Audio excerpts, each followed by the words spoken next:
So hello and welcome everyone to my YouTube channel maths cracks. My name is Shubham और speed maths की हमारी जो lecture series थी उसमें हमने 3 लेक्चर किए और स्पीड मैथ्स को वहाँ पे ख़त्म करने के बाद जो हमारा अगला चैप्टर होगा वो होगा रेशियोज़ का। ठीक है ना। तो अगर हम रेशियो और परसेंटेज की बात कर रहे हैं तो रेशियो और परसेंटेज हमारे पास 2 ऐसे चैप्टर्स हैं जो पूरी अरिथमेटिक का क्या है, पिलर है। इनके अराउंड ही पूरी अरिथमेटिक हमारी घूमेगी। ठीक है ना। तो हमें रेशियो और परसेंटेज के टॉपिक्स को बहुत ज़्यादा अच्छे से डिटेल में समझना पड़ेगा कि इन टॉपिक्स में क्या होता है, कैसे क्वेश्चंस आते हैं और किस तरह हमें उन्हें क्वेश्चंस को टैकल करना है। ठीक है ना। तो हम रेशियो से स्टार्ट करते हैं कि एक्चुअली में रेशियो होता क्या है। तो रेशियो इज समथिंग अबाउट किसी भी 2 नंबर के बीच का रिलेशन बताता है ये कि 2 नंबर्स किस तरह से हैं, कैसे हैं। जैसे मान लीजिए हमारे पास 2 नंबर्स हैं ए और बी। तो हमारे पास ए है और अपॉन में बी आ गया है जिसका कुछ रिलेशन है 2/3। तो ये रिलेशन बता रहा है, वैल्यू नहीं बता रहा है। यहाँ से इसका मतलब ये नहीं कि a = 2 हो गया, b = 3 हो गया ना जी, इसका मतलब ये नहीं है। क्यों ऐसा नहीं है? क्योंकि हम इस 2/3 को और क्या लिख सकते हैं, 4/6 भी तो लिख सकते हैं ना। क्यों नहीं समझ में आ रही मेरी बातें? देखिए कैसे 2 × 2 कर दो और 3 × 2 कर दो। × 2 × 2 करने पे इक्वेशन पे तो कोई फर्क पड़ने वाला है नहीं। सेम चीज़ से मल्टीप्लाई डिवाइड करने पे इक्वेशन में कोई फर्क पड़ता है? नहीं पड़ता है। तो 4/6 भी तो इसका वैल्यू है। तो क्या a = 2 कहना सही था? नहीं। क्यों? क्योंकि यहाँ से a = 4 भी तो कंक्लूजन आ रहा है ना हमारे पास। अगर हम यहाँ से देखें तो 8/12 भी लिख सकते हैं हम इसे। तो क्या हमारा a = 2/3 बोल देना सही था? नहीं जी, ये सही नहीं था। तो हम इसे और क्या कह सकते हैं, हम इसे किसी एक कांस्टेंट, किसी एक वेरिएबल के बराबर मान लेते हैं। जैसे क्या, यहाँ से हम a = 2x कर सकते हैं और b = भी क्या कर सकते हैं, 3x कर सकते हैं। क्यों कर सकते हैं? क्योंकि ये इसके रिस्पेक्ट में कन्वर्ट हो रहा है। कैसे? यहाँ पे ये जो x है, यहाँ पे 2 और 2 था, 2x 3x, तो 2 × 2 2 × 2 सेम चीज़ ही तो है, x 2 ही तो है, तभी तो 4/6 हो रहा है। नहीं समझ में आ रही चीज़ें? जैसे मान लीजिए ये 2x/3x लिखा होता और हम बोलते हैं x की वैल्यू 2 है, तो 4/6 होता कि नहीं होता मल्टीप्लाई करके? होता ना। यही चीज़ मैं आपसे बता रहा हूँ। तो अब अगर ऐसे दिया है तो यहाँ से तो a और b की वैल्यू निकली, लेकिन ये तो x के रिस्पेक्ट में निकली ना। हमें मान लीजिए क्वेश्चन में ऐसे भी दिया होता कि a और b का जो सम है वो है 500। ठीक है, a और b का हमें सम कितना दे दिया है, 500 दे दिया है। तो हम क्या यहाँ से a और b की वैल्यूज का सब्स्टिट्यूट कर सकते हैं, 3x + 2x बराबर 500, ऐसा कर सकते हैं क्या? जी हाँ, बिल्कुल कर सकते हैं। क्यों? क्योंकि a = 2x था और b = भी 3x था। ठीक है, तो यहाँ से क्या आ जाएगा, 5x = 500 आ जाएगा हमारे पास। ठीक है, x = कितना आ जाएगा, 100 आ जाएगा। चीज़ें आपको यहाँ तक समझ में आई? तो अगर हमारे पास x की जो वैल्यू है वो 100 आ गई तो हम क्या यहाँ से a और b की वैल्यूज़ को निकाल सकते हैं। तो यहाँ से a की वैल्यू कितनी आएगी, 2x, मतलब 2 × 100 = 200x। 2x की वैल्यू, a की वैल्यू आ गई, और 3x की वैल्यू कितनी आ जाएगी, 3 × 100 विच इज़ = 300। यहाँ तक आपको चीज़ें समझ में आई क्या? तो क्या हम a और b को सिर्फ इतना बड़ा प्रोसेस करके निकालेंगे? नहीं नहीं, ऐसे नहीं निकालेंगे। आप इसे नोट करिए, फिर आपको बताते हैं कि a और b को जल्दी से हम कैसे निकाल सकते हैं। तो जैसे इतना लंबा प्रोसेस ना करके हम इसे और कैसे कर सकते हैं जल्दी से, तो आइए उसे देखते हैं। हमारे पास क्या दिया था, a/b दिया था हमें 2/3, a/b हमें 2/3 दिया था ना। तो हम क्या देखेंगे यहाँ से, और हमें क्वेश्चन में ये भी दे दिया थी कि a + b की वैल्यू 500 है। तो एक शॉर्टकट ट्रिक हम क्या अपनाएंगे a और b को जल्दी से निकालने के लिए, ये आप इसको याद कर लीजिए। कैसे निकालना है, आपको इस चीज़ को याद कर लेना है। तो ये शॉर्टकट क्या है, तो अगर हम इसकी बात कर रहे हैं तो पहले जो भी रेशियो निकालना है उसको लिखिए। जैसे पहले 2 निकालना है, तो 2 किस रेशियो के करस्पॉन्डिंग था, तो 2 a की वैल्यू निकालनी है। सॉरी, अगर हम a की वैल्यू निकालनी है तो a 2 के करस्पॉन्डिंग है। ठीक है, तो हम 2 को पहले लिखेंगे। ठीक है, फिर उसके बाद हम लिखेंगे इन दोनों रेशियोज का सम। रेशियोज का सम लिखेंगे, ना कि ये वाला सम लिखेंगे। चीज़ें आपको समझ में आई? इन दोनों का सम कितना होगा, 5 होगा।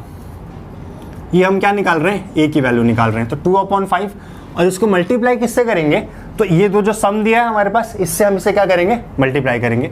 तो मल्टीप्लाई से किससे कर रहे हैं, 500 से कर रहे हैं। तो हमारे पास कितनी वैल्यू आएगी, 200 आ रही ना वैल्यू a की।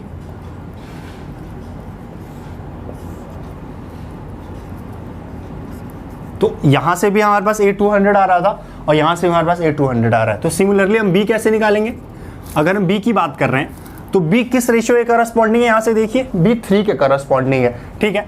तो 3 को ऊपर लिखेंगे, फिर रेशियोज का सम लिखेंगे। रेशियो क्या था, A:B था 2/3, तो 2/3 में 2:3 रेशियो है, तो रेशियोज का सम क्या करेंगे, 5 करेंगे, 5 कर देंगे यहाँ पे। और टोटल सम कितना दिया था ए और बी का, तो 500 दिया था, तो इसको यहाँ लिख देंगे।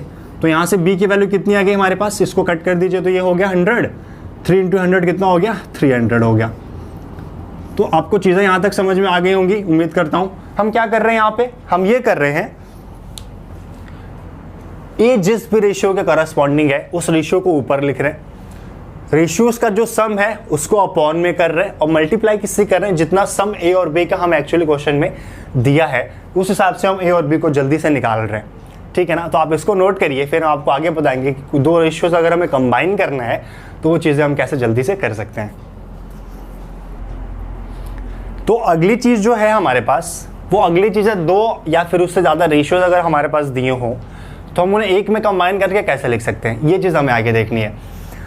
तो जैसे हमें यहाँ क्वेश्चन दिया है, A:B दिया 2/3, B:C दिया 3:4। रेशियोज को कंबाइन करने के लिए आप एक बहुत बड़ी बात ये देखेंगे कि जिन भी रेशियोज को कंबाइन करना होगा उनमें एक कड़ी ऐसी होगी जो दोनों को आपस में कनेक्ट कर रही होगी।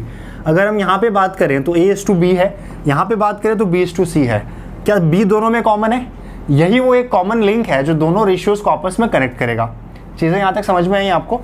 तो हम यहाँ देख रहे हैं A:B कितना दिया है, 2:3 दिया है, B:C कितना दिया है, 3:4 दिया है। दोनों में जो B की वैल्यू है वो तो 3 ही है, तो सेम ही है। तो सिंपल सी बात क्या करेंगे हम यहाँ पे, जब वो रेशियो में सेम मिल जाएगा तो A:B:C को हम क्या लिख देंगे, 2:3:4। तो क्या रेशियो हमें बार बार एक जैसा मिलेगा?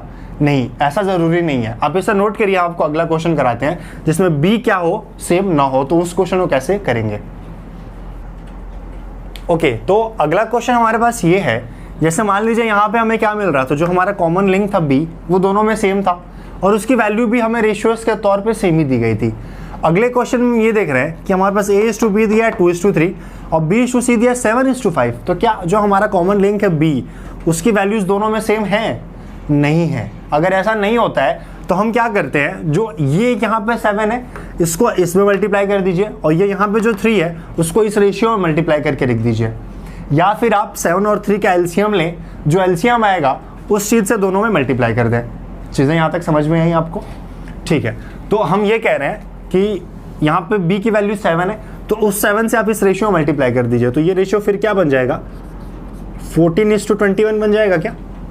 बिल्कुल सही बात है। और अगर हम इस रेशियो में B:C के रेशियो में 3 को मल्टीप्लाई करेंगे तो क्या ये भी 21:15 बन जाएगा? बिल्कुल बन जाएगा। चीज़ें यहाँ तक समझ में आई आपको? तो यहाँ से हम क्या देख रहे हैं, A:B कितना है 7:21, यहाँ से हम देख रहे हैं B:C कितना है 21:15। तो क्या हम इस रेशियो से कंबाइन करके A:B:C